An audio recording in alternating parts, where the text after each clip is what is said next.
ભારતના પૂર્વ પીએમ મનમોહન સિંહના નિધનથી રાષ્ટ્રીય શોકની જાહેરાત કરવામાં આવી છે। દેશમાં 7 દિવસનો રાષ્ટ્રીય શોક જાહેર કરવામાં આવ્યો છે। ગુજરાત સરકારે પણ 7 દિવસનો રાજકીય શોક જાહેર કર્યો છે। આજના તમામ સરકારી કાર્યક્રમો મુલતવી રાખવામાં આવ્યા છે, તો સચિવાલય અને વિધાનસભામાં પણ રાષ્ટ્રીય ધ્વજ અડધી કાઠીએ ફરકાવવામાં આવ્યો।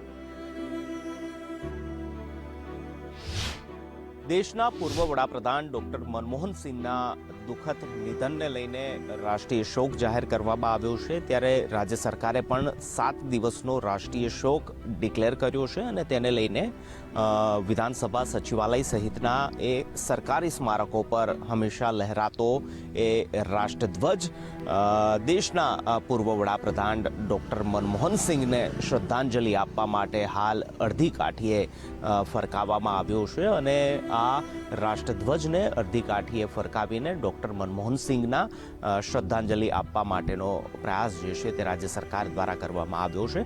જ્યારે પણ રાષ્ટ્રીય શોક જાહેર થતો હોય છે ત્યારે જે પણ સરકારી સ્મારકો પર હંમેશા લહેરાતો રાષ્ટ્રીય ધ્વજ જે છે તેને અડધી કાઠીએ ફરકાવવામાં આવે છે અને તે જ રીતે જે પ્રકારે કેન્દ્ર સરકારે પણ રાષ્ટ્રીય શોક જાહેર કર્યો અને ત્યારબાદ રાજ્ય સરકારે પણ 7 દિવસનો રાષ્ટ્રીય શોક જાહેર કર્યો છે અને તેને લઈને સચિવાલય સહિતની ઇમારતો પર ફરકતો આ રાષ્ટ્રધ્વજ હાલ અડધી કાઠીએ ફરકી રહ્યો છે।